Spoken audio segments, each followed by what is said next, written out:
abakundeba ibanyeta Robros no batana kunyeta Bias Eva Johnson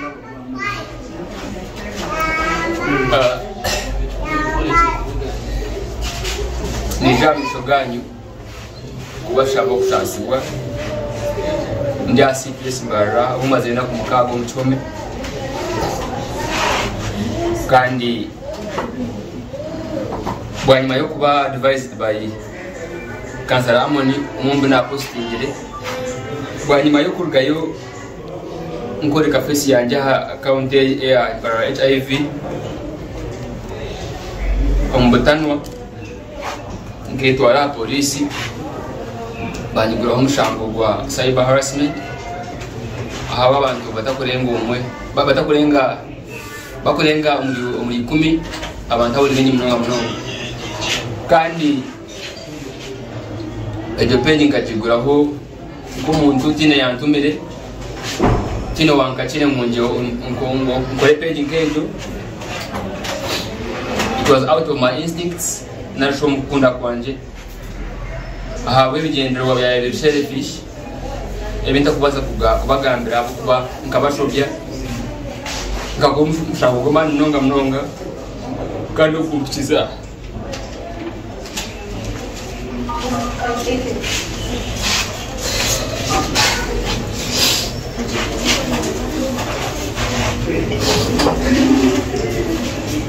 Obida kabe ngenda ngumumanya bwakina kuzireki kunka tindachukure abo kuba it was out of my selfish interest that I know better kandi gakoresha mno kapostinga abantu bakurenga igana kandi abantu aba nimamza bo mujabo tino kumanya stasiye ombantabo tino kumanya ngwarwire ninga negative kachukuru mukunda kwanje kumuntu ndakumanya ngo nintumbura national inkoro mushango ubwo kweta cyber harassment abantu binyi kabitira amazina bindi nangwa batunga stress trauma nangwa na depression na narwango kugomba zile babo abakundo babo abantu aba imangu they might not forgive me because I really sinned in Kabashoja Mnonga Nimanyangu. It takes a man to ask for forgiveness. Habukuwa tinye abaza kuchumura nashukuru mshango gumko bagenzi bitu bindi babizema kwa twa bishango yetu amori basigombe bomo ya mwali kwire kananye in island. I'm not an island, I'm a human being. Because of my instincts, natural feed one, I thought I would be helpful in a given way, and this is how I ended here. Abantu mwenda bana posting ni mashamu muzastere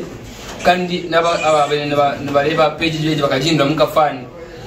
ni mashamu mutaka taking serious abo kubatine muntu ona posting ngo arwi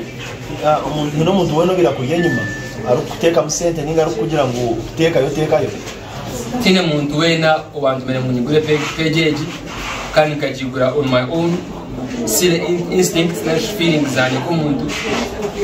I have a story that I want to tell but I can't tell it here because I really sinned and wrong with people. Kwa tangiye kusiba bakazitira information bakore kamuntu bashasha umunjira imbere ngo etari yemenemwe konkani nyisikonga abantu bakabata kumanya nabo acina kuzireki nabo bakambarije ibyabo muri nguko wabiratindikira bintemwe ayine akoreka ngo no buzuruzi kan postinga ngo of course itakwitera ngo posting emshango niminye na akozire ngitwanya kiza polisi na gobane ta CPS au mazero mukaga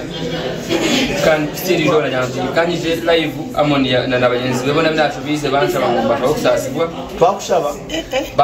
bamanyisa okusasibwa kandanye ndiye nimbatera amasimu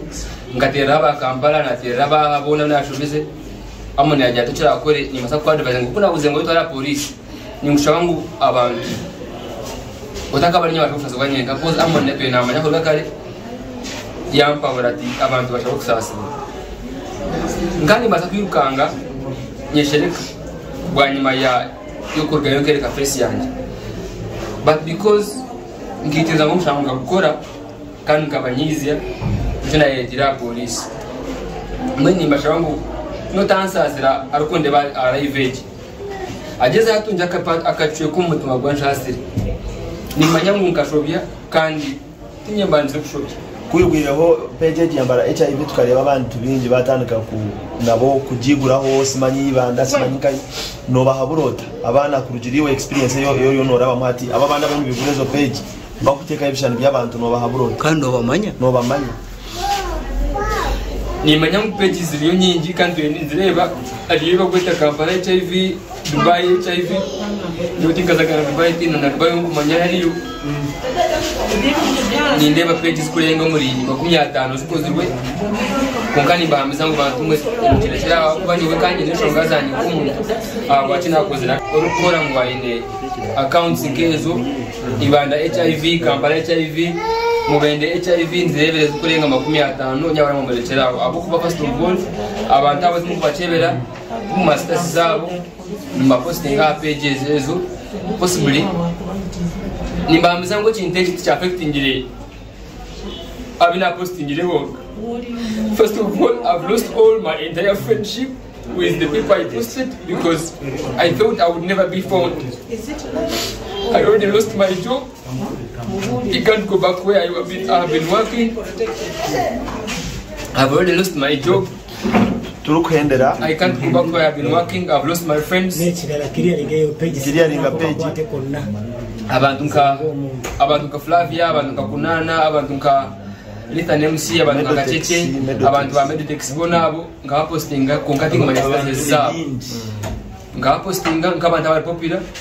ntakumanya status zabo, but because I had my selfish interest akazi kumanya kutenda TV marezo kushabo kusasibwa na ile njagala tugelinge ya oxygen amo kafuata abantu abashurira mu murinzi nabo mukono account says in zone zimukoreba nyine kakwata nazo kandi yawe Zax abiragine mu mukono Zax MC DJ ambara HIV na account yakoze wenyewe Zax nawe aliyomba ndabina postingire takujima wena afite muri ya Zax amusasire afite katika muri ya muga na ramanyango bari ya muga rich na wo takujimanya it's on the mikandi